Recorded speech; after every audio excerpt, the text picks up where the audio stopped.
Hello friends, good morning, नमस्कार, आदाब, सत श्री अकाल। स्वागत है आप सभी का आपके अपने चैनल यूके स्टडी सर्कल में। फ्रेंड्स, आज है 13 जनवरी और आज के इस वीडियो में हम बात करेंगे उत्तराखंड और देश दुनिया की महत्वपूर्ण खबरों से संबंधित टॉप 10 करंट अफेयर्स क्वेश्चंस पर। इसके बाद चर्चा करेंगे पिछले वीडियो के दौरान पूछे गए क्वेश्चन पर और सबसे अंत में होगा क्वेश्चन ऑफ द डे यानी आज का सवाल। फ्रेंड्स, आज के वीडियो से रिलेटेड पीडीएफ के लिए आप हमारे Telegram channel UK study circle को ज्वाइन कर सकते हैं, जिसका लिंक नीचे डिस्क्रिप्शन में भी दे दिया जाएगा, या फिर आप इसे अपने टेलीग्राम पर यूके स्टडी सर्कल सर्च करके भी ज्वाइन कर सकते हैं। फ्रेंड्स, आज का यह वीडियो आपको पसंद आए तो इसे लाइक और शेयर करना ना भूलिएगा। साथ ही यदि अब तक चैनल को सब्सक्राइब ना किया हो या पहली बार चैनल को विजिट कर रहे हो तो चैनल को सब्सक्राइब भी जरूर कर लीजिएगा। तो चलिए शुरू करते हैं आज के करंट अफेयर्स का वीडियो। तो फ्रेंड्स, आज का पहला क्वेश्चन है, किस परियोजना के तहत उत्तराखंड में आपदा प्रबंधन विभाग द्वारा डिजास्टर रिस्क असेसमेंट कराया गया है? इसके ऑप्शंस हैं NGT project, World Bank project, UNEP project या फिर इनमें से कोई नहीं। और इस क्वेश्चन का सही आंसर है option B, World Bank project. World Bank project के तहत ये जो डिजास्टर रिस्क मैनेजमेंट असेसमेंट कराया गया है, इसको उत्तराखंड में कराया गया है। डिटेल देखते हैं इसकी। वर्ल्ड बैंक प्रोजेक्ट के तहत उत्तराखंड आपदा प्रबंधन विभाग द्वारा कराए गए डिजास्टर रिस्क असेसमेंट, इसके अनुसार किसी बड़े भूकंप के आने पर उत्तराखंड में बड़े स्तर पर जनहानि होगी, साथ ही सालाना लगभग 2480 करोड़ रुपए का आर्थिक नुकसान भी राज्य को झेलना होगा। इस आकलन के अनुसार भूकंप का जो सर्वाधिक असर होगा वह आवासीय भवनों पर होगा। भूकंप की जद में आने वाले लगभग 59% भवनों में से 4% भवनों को क्रिटिकल श्रेणी में रखा गया है, यानी इन्हें बहुत ज़्यादा नुकसान होने की संभावना है। फ्रेंड्स, हमें मालूम ही है कि उत्तराखंड भूकंप दृष्टिकोण से जोन 5 में आता है, जो कि अति संवेदनशील जोन है। उत्तराखंड में समय समय पर भूकंप के झटके महसूस होते रहे। अभी हाल ही में ये 10 दिन के भीतर भी 2 बार विभिन्न जगहों पर भूकंप के झटके महसूस किए गए हैं। और इसी के संबंध में जागरूकता के लिए हाल ही में वाडिया हिमालय भूविज्ञान संस्थान, इसके वैज्ञानिकों द्वारा एक ऑनलाइन सेशन का आयोजन कराया गया था स्कूली शिक्षकों और बच्चों के लिए। बढ़ते हैं अगले क्वेश्चन की तरफ। आज का दूसरा क्वेश्चन है, कोविड-19 हेतु तैयार किए गए ऑटोमेटेड सिस्टम सॉफ्टवेयर का क्या नाम है? इसके ऑप्शंस हैं कोरोना वायरस सॉफ्टवेयर, कोविड-19 सॉफ्टवेयर, कोविन सॉफ्टवेयर या फिर वैक्सीनेशन सॉफ्टवेयर। और इसका सही आंसर है option C, CoWIN software. Corona virus vaccination हेतु सरकार द्वारा एक ऑटोमेटेड सॉफ्टवेयर तैयार किया गया है। इस सॉफ्टवेयर का नाम है कोविन सॉफ्टवेयर। इस सॉफ्टवेयर से लोगों को वैक्सीनेशन बूथ, वैक्सीनेशन की तारीख, समय और स्लॉट आदि की जानकारी मोबाइल पर मिलेगी। जिन लोगों को वैक्सीनेशन कराया जाना है उन लोगों की जानकारी पहले इस पर फीड की जाएगी इस सॉफ्टवेयर पर, और उसके बाद इस सॉफ्टवेयर के थ्रू वैक्सीनेशन में बहुत मदद मिल पाएगी। सॉफ्टवेयर के द्वारा लोगों को रिमाइंडर भी भेजे जाएंगे कि उन्हें किस डेट पर और किस बूथ पर, किस स्लॉट पर वैक्सीनेशन कराया जाएगा, इसके रिमाइंडर उनको भेजे जाएंगे। यह सॉफ्टवेयर वैक्सीन के बैच नंबर के साथ साथ हर व्यक्ति का डाटा भी रखेगा। ये डाटा उसमें स्टोर रहेगा ताकि जो वैक्सीन जिस व्यक्ति के लिए आवंटित की गई है उसी को लगे। देश के साथ ही उत्तराखंड में भी कोरोना वायरस का जो वैक्सीनेशन है, इसका पहला चरण 16 जनवरी से शुरू होने जा रहा है और राज्य में इसके लिए 400 बूथ बनाए गए हैं। और पहले दिन यानी 16 जनवरी को 43 केंद्रों पर टीकाकरण कराया जाएगा। इसके लिए जो वैक्सीनेशन होना है, ये 2 डोज इसमें लगनी है 28 दिन के अंतराल पर। तो पहली जो डोज लगेगी 16 जनवरी को, 16 जनवरी से ये स्वास्थ्य कर्मियों को लगनी है। लगभग 50% स्वास्थ्यकर्मी इसके थ्रू कवर कराए जाएंगे पहले चरण में। ये हमने बात कर ली, 50% स्वास्थ्य कर्मियों का वैक्सीनेशन कराया जाएगा। और इसके लिए राज्य को पहले चरण में कोविशील्ड वैक्सीन की 1,13,000 डोज मिलेंगी। तो ये यहाँ पर आपके लिए बहुत इंपॉर्टेंट है, कोविशील्ड वैक्सीन की डोज मिल रही हैं और इसकी आपूर्ति जो कराई जाएगी वो सीरम इंस्टीट्यूट द्वारा कराई जाएगी। पुणे में जो स्थित है सीरम इंस्टीट्यूट, इसके द्वारा ये आपूर्ति कराई जाएगी। तो ये आप याद रखेंगे, नोट भी कर लेंगे। अगला क्वेश्चन है, उत्तराखंड में कौन सी गाय को 40वीं भारतीय नस्ल की गाय के रूप में सूचीबद्ध किया गया है? ऑप्शन है निमाड़ी गाय, अमृत महल गाय, लाल सिंधी गाय या फिर बद्री गाय। और इसका सही आंसर है ऑप्शन डी, बद्री गाय। ये उत्तराखंड की गाय है और इसे 40वीं भारतीय नस्ल की गाय के रूप में राष्ट्रीय पक्षी आनुवंशिक संसाधन ब्यूरो की ओर से सूचीबद्ध किया गया है। ये गाय मजबूत कदकाठी की होती है लेकिन आकार में छोटी होती है और उच्च हिमालयी क्षेत्रों में इसे परंपरागत रूप से पाला जाता रहा है। ये है बद्री गाय। इस बद्री गाय का घी इम्यूनिटी बढ़ाने में काफ़ी लाभदायक होता है। चमोली जिले के जोशीमठ ब्लॉक में बद्री गाय घी के 2 ग्रोथ सेंटर भी चलाए जा रहे हैं। उत्तराखंड में और जगहों पर भी चलाए जा रहे हैं, जैसे ये यहाँ पर पिक्चर में आपको दिख रहा है, ये चंपावत में है। चंपावत में नरियाल गांव एक जगह है, तो नरियाल गांव में ये इसी इसके दूध से जो है घी बनाने की ये प्रक्रिया चल रही है। तो इसका जो घी होता है ये बहुत ज़्यादा पौष्टिक होता है, इसमें A2 जो प्रोटीन है वो पाया जाता है और इसके कारण जो है इसकी बहुत ज़्यादा डिमांड अभी हो रही है। ये महिला स्वयं सहायता समूह के द्वारा बनाया जाता है और परंपरागत बिलोना विधि से इसको निर्मित किया जाता है और बहुत हल्की आंच पर इसको गर्म किया जाता है, जिससे कि जो इसके पोषक तत्व हैं वो इसमें बने रहें, प्रोटीन आदि। और अब जो है इसकी बढ़ती डिमांड के चलते इसे अमेजॉन के जरिए जो है ऑनलाइन बिक्री भी इसकी शुरू की गई है और इसकी बहुत ज़्यादा जो पौष्टिकता है, इसकी प्रोटीन की मात्रा, A2 प्रोटीन की मात्रा इसमें है और ये जो है हमारी इम्यूनिटी को बहुत ज़्यादा बढ़ा रहा है। और हाल में कोरोना वायरस के कारण जो है इम्यूनिटी स्ट्रॉन्ग करने की बहुत ज़रूरत है, इसकी वजह से इसकी कीमत इतनी बढ़ गई है कि ये 4000 रुपये किलो भी बिक रहा है। बढ़ते हैं अगले क्वेश्चन की तरफ। चौथा क्वेश्चन है, खबरों में रहा डोडी ताल ट्रैक किस जिले में स्थित है? ऑप्शन है उत्तरकाशी, चमोली, नैनीताल या फिर पिथौरागढ़। और सही आंसर है ऑप्शन ए, उत्तरकाशी में। डोडी ताल ट्रैक उत्तरकाशी जिले में स्थित है। समुद्र तल से लगभग 3300 मीटर की ऊंचाई पर स्थित उत्तरकाशी का डोडीताल ट्रैक उत्तराखंड के सबसे खूबसूरत ट्रैक में से एक है। यहाँ ताजे पानी की एक झील है डोडीताल, ये चित्र में आपको दिख रहा है, ये डोडीताल है। असी गंगा जो है वो इसी डोडीताल से निकलती है और बाद में भागीरथी में उसका संगम हो जाता है। डोडीताल के नैसर्गिक सौंदर्य को देखने के लिए इन दिनों देश विदेश से विभिन्न भागों से पर्यटक आ रहे हैं, यहाँ पर ट्रैकिंग के लिए वो लोग आ रहे हैं। अगले क्वेश्चन की तरफ बढ़ते हैं। हाल ही में doctor APJ Abdul Kalam scientist पुरस्कार 2021 किसे दिया गया? ऑप्शन है BK यादव, हेमंत कुमार पांडे, K सिवन या फिर डॉक्टर अमित केसरवानी। सही आंसर है option D, doctor Amit Kesarwani. ये हैं डॉक्टर अमित केसरवानी।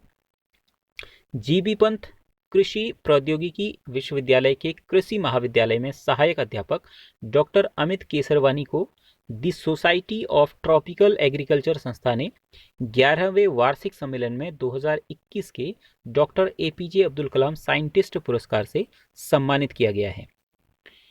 इन्हें जो ये सम्मान मिला है वो इनके उल्लेखनीय योगदान के लिए, कृषि विज्ञान में इनका जो उल्लेखनीय योगदान रहा, इनके कुछ पब्लिकेशंस रहे और इन्होंने छात्रों के करियर संबंधी मार्गदर्शन के लिए सोशल मीडिया में एक पेज बनाया, एग्रीएमेटर्स, जो बच्चों के लिए बहुत ज़्यादा लाभदायक रहा, तो इस कारण से इनको इस पुरस्कार से नवाजा गया है।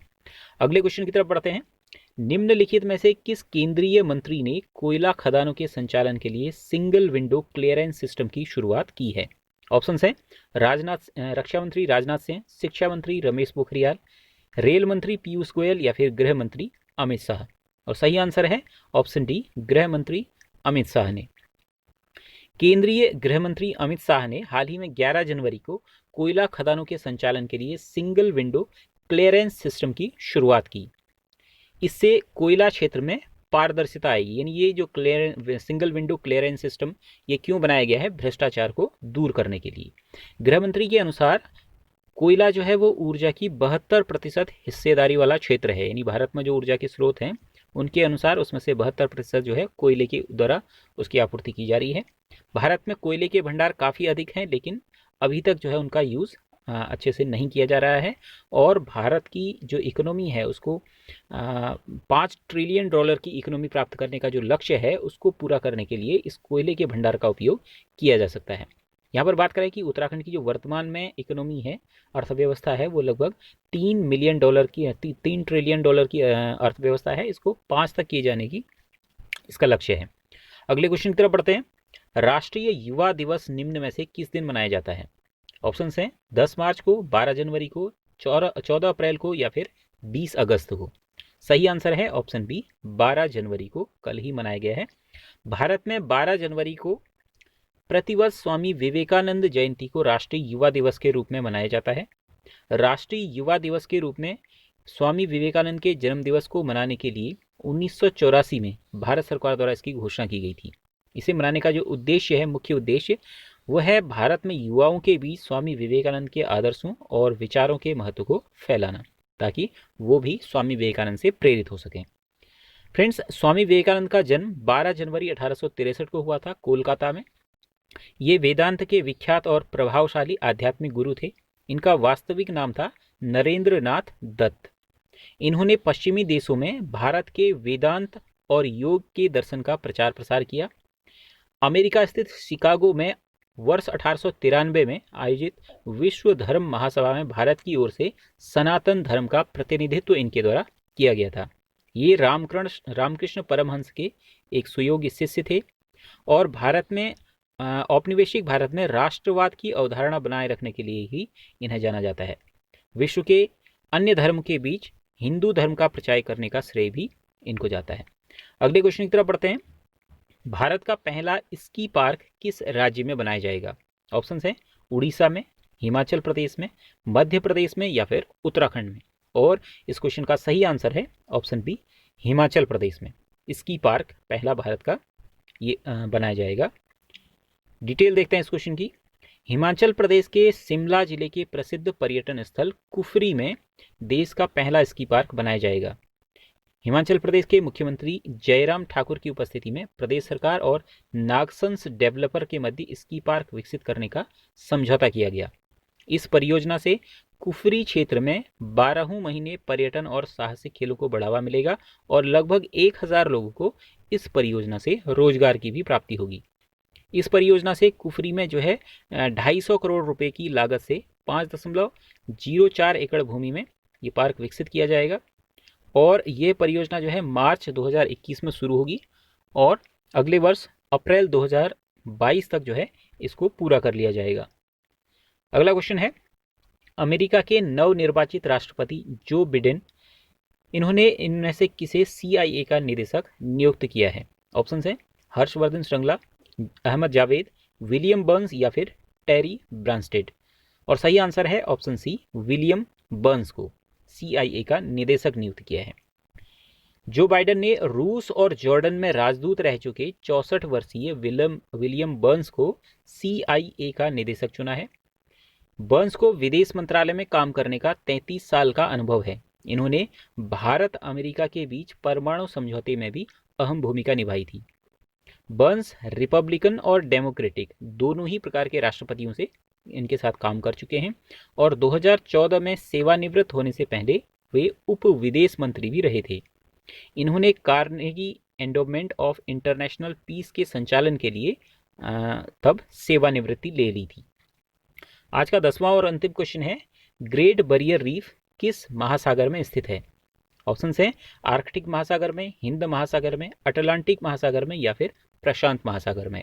और इस क्वेश्चन का सही आंसर है ऑप्शन डी, प्रशांत महासागर में। हाल ही में IUCN यानी अंतर्राष्ट्रीय प्रकृति संरक्षण संघ, इन्होंने कहा है कि ऑस्ट्रेलिया का जो ग्रेट बैरियर रीफ है वो बहुत गंभीर स्थिति में है और जलवायु परिवर्तन के कारण इसकी स्थिति और भी खराब हो सकती है। फ्रेंड्स, ग्रेट बैरियर रीफ ये विश्व का सबसे व्यापक और समृद्ध प्रवाल भित्ति पारिस्थितिकी तंत्र है। ये 2900 से भी अधिक भित्तियों और 900 से अधिक द्वीपों से मिलकर बना हुआ है। इसे 1981 में विश्व धरोहर स्थल के रूप में भी चुना गया था। यहाँ पर बात कर लें IUCN की, तो IUCN का पूरा नाम है international union for conservation of nature, अंतर्राष्ट्रीय प्रकृति संरक्षण संघ। इसकी स्थापना 1948 में की गई थी और इसका मुख्यालय है स्विट्जरलैंड में। फ्रेंड्स, अब बारी है पिछले वीडियो के दौरान पूछे गए क्वेश्चन की। ये क्वेश्चन था, उत्तराखंड में बेलमती चौहान और हंसा धनाई ये किस लिए जानी जाती हैं? और हमारे व्यूअर्स में से जिन लोगों ने इस क्वेश्चन का सही आंसर दिया उनके नाम हैं आशीष सैनी, रविंद्र कुमार, दीपक सामंत, रितिका गोस्वामी, शिवम ममगाई, विकास थापा, अजय उपाध्याय, पूनम पंत, हिमांशु सिंह धामी, रेणु गोस्वामी, प्रेम मेहरा, दीप बेड़वाल, शिल्पी बिस्ट, अनीता चंद, बिट्टू कुमार, कुसुम बिस्ट, अशोक कोहली, हेमराज गेड़ा, नवीन जोशी, प्रिंस परिहार, सुदीप राणा, अमित नेगी, ललित सिंह बिस्ट, वीरेंद्र रौतेला, साहिब अहमद, राजेंद्र सिंह, माधुरी गुसाई, निशा गोस्वामी, हेमा रावत, प्रीति नेगी, मनोज रावत, ज्योति लोहनी, अंकित कुमार आर्या, जोशी सरिता, निशी कोहली, वर्णिका शर्मा, हर्षिता नेगी, शिवानी मुगरे, योगिता भट्ट, बब्बी बोहरा और पम्मी कंडारी। फ्रेंड्स, आप सभी लोगों को बहुत बहुत बधाई और हार्दिक शुभकामनाएं। और इस क्वेश्चन का सही आंसर है ऑप्शन सी, उत्तराखंड राज्य की आंदोलन की शहीद के रूप में ये जानी जाती हैं बेलमती चौहान और हंसा धनाई। बेलमती चौहान और हंसा धनाई उत्तराखंड राज्य आंदोलन के दौरान मसूरी गोलीकांड में शहीद महिलाएं हैं। 2 सितंबर 1994 को मसूरी में खटीमा गोलीकांड के विरोध में जो मौन जुलूस निकाला जा रहा था उस पर पुलिस और पीएसी द्वारा गोलियां चला दी गई और इसी गोलीबारी में बेलमती चौहान और हंसा धनाई के साथ साथ 4 अन्य लोग राय सिंह बंगारी, धनपत सिंह, मदन मोहन ममगाई और बलबीर सिंह नेगी ये शहीद हो गए थे। फ्रेंड्स, अब अंत में बारी है क्वेश्चन ऑफ द डे यानी आज के क्वेश्चन की। तो आज का क्वेश्चन है, निम्नलिखित में से उत्तराखंड के किस स्थल से कुषाणकालीन अवशेष प्राप्त हुए हैं?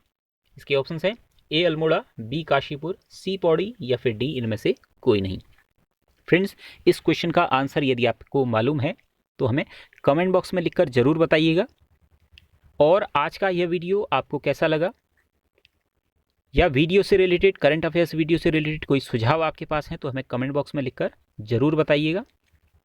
फ्रेंड्स, अगर आपने अभी तक इस वीडियो को, हमारे चैनल को सब्सक्राइब नहीं किया है तो चैनल को सब्सक्राइब जरूर कर लीजिएगा ताकि हमारे करंट अफेयर्स से रिलेटेड वीडियोस आप तक डेली पहुंचते रहें, उनके नोटिफिकेशंस आप तक आते रहें।